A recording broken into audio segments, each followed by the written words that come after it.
Hello everyone, welcome back to our weekly update from the Capitol.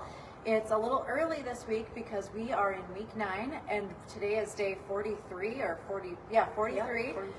which means the transmittal deadline is upon us this Friday. All general bills that started in one chamber or the other, if they do not have and by general I mean they do not have an appropriation in them or not a revenue bill, they have to be transmitted across to the other side at least by this Friday. So we had a lot of bill hearings last week. We had some huge bill hearings. In fact, more than 200 bills were heard in hearings on Monday and Tuesday of this week, which that's more than we've had per week in previous weeks.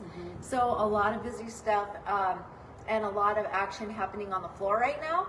But Rachel has some really good numbers that she looked up just as comparison for the number of bills this year versus last session. Yes, I see someone commented, farmers rock. Totally agree.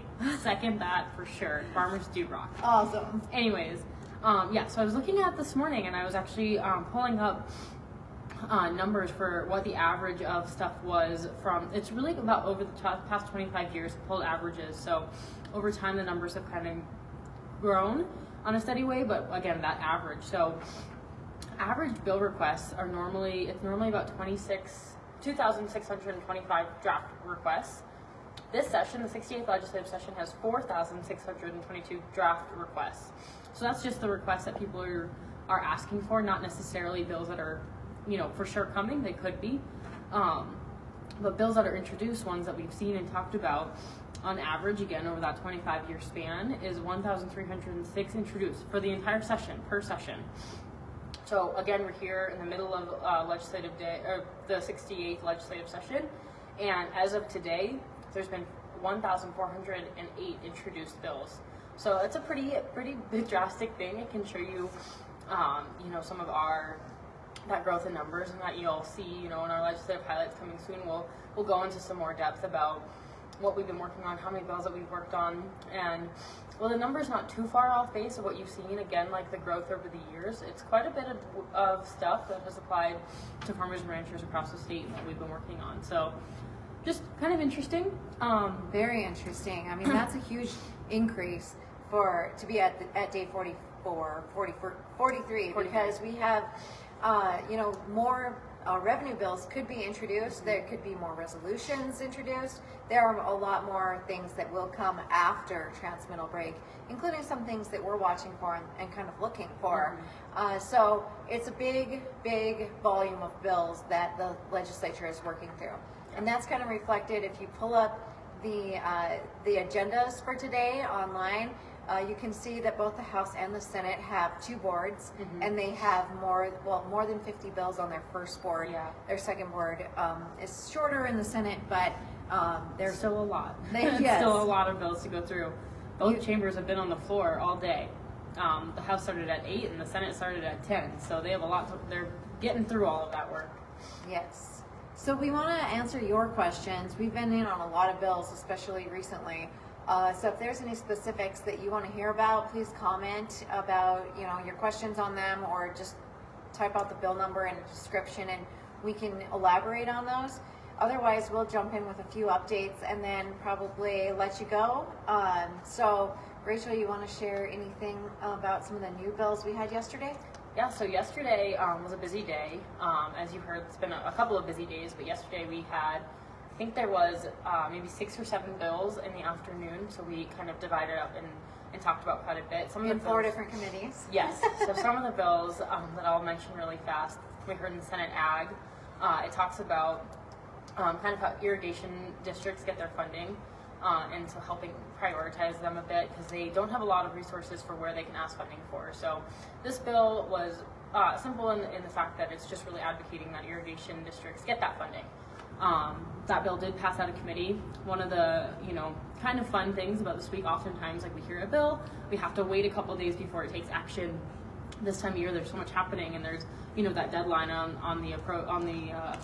approaching. So we get to get that action pretty immediately. But yes, yeah. So some of the other bills that we talked about, and House Ag, as this was very far, a long time ago. about a year. But during the interim, we got to learn a little bit about some of the brand rules with the Department of Livestock, and they got together and worked hard and got stakeholders involved to talk about brands in Montana, and they were able to make some decisions and recommendations. So this bill that we heard yesterday at House Ag allows some more variety in characters that you can apply for when applying for your brand with Montana, and it allows for approval with the department. So that opens things up, makes some more characters available, so we were able to support that bill. So yeah, that's a good thing. So if you've been looking for a new brand, wait till this is enacted, and you might have a few more characters to choose from. Some more options. Should make more brands available, also some more variety, and hopefully help even, with the cost of brands and things of that nature. So a good bill, simple bill. Appreciate the House Ag Committee Chairman carrying that, Representative Kassmeyer, and the Senate Ag Committee Chairman, Senator Lang, carried the irrigation bill that Rachel mentioned earlier. Do you know the number of that irrigation bill? Oh gosh, you're testing me. Sorry, the numbers, we used to have them all down, but in the last 2 weeks, suddenly we've gone from having bill numbers in the 100, 200, and maybe 300 level, all the way up to over 800 now. So there's lots of combinations of numbers out there, and that's why I said when you comment, please give a little, maybe the title of the bill in addition to the number. And we'll mention, if you're ever looking for the bills and you can't remember the number, let someone walk by. Go ahead. It's totally fine. I'm so sorry. That's what happens when we try and go live in the Capitol. Yes. Anyways, if you're ever looking and you can't remember the number, like we can't right now, you can always go to the legislative website when you're looking up bills. You can actually query by legislator and sometimes by subject too, and so it can kind of help define what you're looking for, because those numbers really are hard to remember. And sometimes you guys might remember a few weeks ago we were talking about House Bill 58 and then House Bill 85, and so the numbers are the same but different, and you can never remember exactly what it is. That's right. So I've been on kind of a wildlife kick this week. A few bills I'll mention. Yesterday we opposed a bill that would, and I don't know the number on this one either, but it is a bill that would have forced the Fish and Game Commission to be elected rather than appointed. Of course, Farm Bureau policy supports having at least one, but preferably two agriculture representatives on the commission.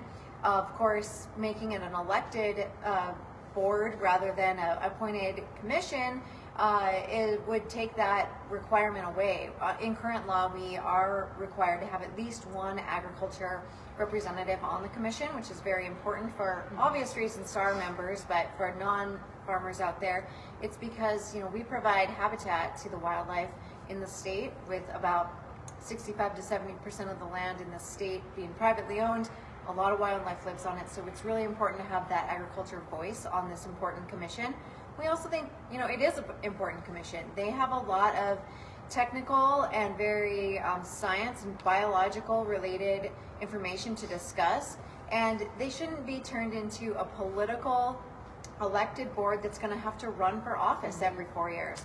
So we oppose that. Actually, there were no proponents to the bill, and the opponents ranged from agriculture organizations to almost any of the wildlife organizations you want to name. So that was one of them. We also supported a resolution that I think was SJ 14. I can't remember that number. Senator Lang carried that makes it clear that the state of Montana is in opposition to the establishment of bison on the CMR Wildlife Refuge up in northeast Montana. So that was a no-brainer, a good one for us to support. I, in my testimony, said, this is your chance to stand with the farmers and ranchers in the area to formally express our opposition to this and send that message to Congress. In the same vein, we had a couple other wildlife-related bills, and actually more state lands-related bills, either the end of last week or over the weekend, actually. Not sure if I talked about them, but one of the bills would have completely changed the way we work with landowners to update or to enter into PALA agreements. So you may have seen a lot more press lately about these public access land agreement negotiations. And those this law was actually put into place in 2019 with lots of input from Farm Bureau and other landowner groups. We have another guest appearance here. No problem. Oh, sorry. That's okay.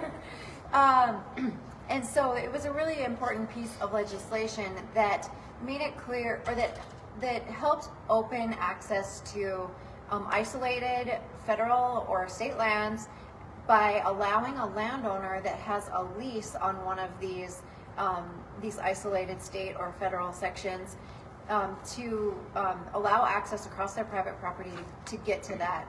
This bill would have allowed any neighboring landowner to also benefit from these agreements. And these agreements are negotiated between the landowner that's allowing the access and Fish, Wildlife, and Parks, and it's a cash negotiation. So obviously, you know, one of the things I hear from my members is when we talk about this program is, ooh, this could breed landowner to landowner conflict. Well, it can't if they're if it's only you know, the leasing owner or the lessee of the section that is allowing the access. This turns that on its head, would really disincentivize the program. That bill was tabled yesterday in Senate Tax, so we're happy about that.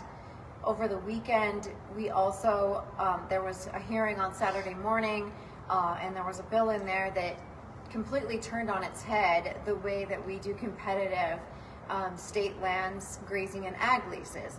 And by that, I mean, right now, under current law, if the current lessee, when their contract expires, if somebody bids them up, the lessee has a chance to match that. They can also go to a hearing and discuss different management practices and things that they can discuss ways that they are going to take care of the resource. This bill takes away that hearing and also would allow the challenging lessee to come, or the challenging wannabe lessee to come back and ask for that, to match that again and add another 5%, as long as they also allowed access across private land to get to this. So interestingly enough, it had to be more than 2 sections together. It was not a well thought out piece of legislation. There was no enforcement in it. And it really, like I said, just turns things on its head. It turns a process on its head that works really well. So, and for no good reason. So it was tabled that same day. So there's been kind of a lot in that space in a short amount of time, but we haven't had a lot of things on that subject and in that vein yet this session. And now that we're almost to transmittal, hopefully that'll be the end of those kind of controversial bills that are favorable. So Yes. I'm just peeking. I don't see any questions. I'll wrap up with one more bill really fast. So if you have questions, comment them, and we'll be watching as I'm talking. Yes, and then of course, as always, if you're watching this later when we're not live, you can type your questions there, and we'll answer them later. The last bill I'll just talk about is we got to hear a bill that would propose moving the administration and blanking on a word, of the water compacts to the PSC versus the DNRC. So we oppose that bill along with a long list of others. And you know, we really think because of how the DNRC, you know, their work in regards to water rights especially, but all sorts of natural resources, and how they work and have the expertise when it comes to water and compacts, and really the long list. So that's a quick wrap of it, but they really are the appropriate place for that to be housed. And so we wanted to ensure that the Water Compact Commission, as well as just the administration of those water compacts, stays within the DNRC. Again, we were one of many opponents to that bill. That bill also died in committee that evening. So with I that. have one other quick update for you. Last week, we talked a lot amongst all of our interruptions about the right to repair bills. Oh, yes. They were both tabled yesterday. We're very pleased about that. We will, you know, continue to work on a free market solution on this issue, which that's the only thing that is making progress at this point. No state, no federal legislation is solving this. Only this free market solution between farmers and companies. And so we're really pleased with our MOU that we have in place, which helps everyone, not just Farm Bureau members and not just farmers, but all equipment owners. And so we were pleased to see those unnecessary bills tabled. Did we I have see. one That more? was a question. You answered the question. About All the rights to right. repair. Oh, So great timing. we are psychic. I almost fell off the step too. Terrible. But We're here today in the Senate bill, or the old Supreme Court yes, chambers. room 303. So we're standing on some stairs that could be treacherous. So to wrap it up, I think we should both pick up our phones and show them the beauty of this room. We definitely And should. we'll watch for questions, and if we don't see any, we'll go ahead and sign off. Thanks Okay. for tuning in. All right. Well, bear with us as we move our phones. Me as I switch the camera. Let's see if I can switch mine. This is really a beautiful room. We're up in a gallery, and you can see, pan around, so you can see what we're looking at. So this is the old Supreme Court chamber. It's also known as room 303. It used to house truly the Supreme Court. That's why it's called that, but they moved into their own building, and now this is held for hearings and things of that nature. Probably the one that you would see us in here for most of the time would be Senate Natural Resources. So pretty tremendous building to be able to work in. Yes, it's so beautiful. You can see, sorry, it's kind of upside down, some of these paintings, but And this is the people's house, so come visit sometime. yeah, let us know when you're in town, and hopefully you get to testify in here if you're coming for a Senate Natural Resources bill. As always, if you are coming to town, let us know. We can help you out with what the testimony is. Yes, I think we did this last week. Well, I looked at Nicole and she looked at me with her phone, so you can see us again. So we did have one more question. And so now we're going to have to put our phones back here, or maybe we'll just selfie it, Yeah. Bonita. So Bonita asked a question: what is the status of House Bill 642? So, you know, we were sharing good news with you about all of the bills that we have opposed so far are now dead, except for House Bill 642. We are going to continue working on that, and we also ask you to continue to reach out to your legislators and let them know that this is not a bill. It cannot be fixed, and we need to protect our senior water rights. We need to protect the investment that farmers and ranchers have made. You want to add any details on that? So that's part of the reason that it's still going right now is because there was an amendment put on during executive action to put a fee on it, which means it doesn't need to meet this transmittal deadline. And you know, like you guys, if you were listening to the bill hearing, it's something we talked about a lot, that we think the appropriate place to find solutions to this problem really is the comprehensive water review. We've talked a lot this session about Senate Bill 72 and House Bill 114, both which are results of the comprehensive water review. It brings everyone to the table, whether you're on the working group or a member of the public, to have a voice and to delve into these issues. As well as you guys as members. You know, we're constantly bringing updates at all of our different events, whether it's DNRC providing updates, whether it's sharing that with the water committee. So we're able to bring information back to you guys. We really think that's the appropriate place to solve this problem. So when it comes to House Bill 642, we're still advocating that same message. And even with this amendment, we're not changing our position. And all the amendment did was add a fee onto it so that it could stay alive. Exactly. So we're still working to work on that bill and try and advocate for you guys in ensuring that, you know, we can continue to oppose it and ensure that it doesn't get any further. But it's still got a lot of its journey to go, so the fight's not over quite yet. Well, we're going to keep fighting. We need you to keep fighting too. Thanks a lot. See you guys later.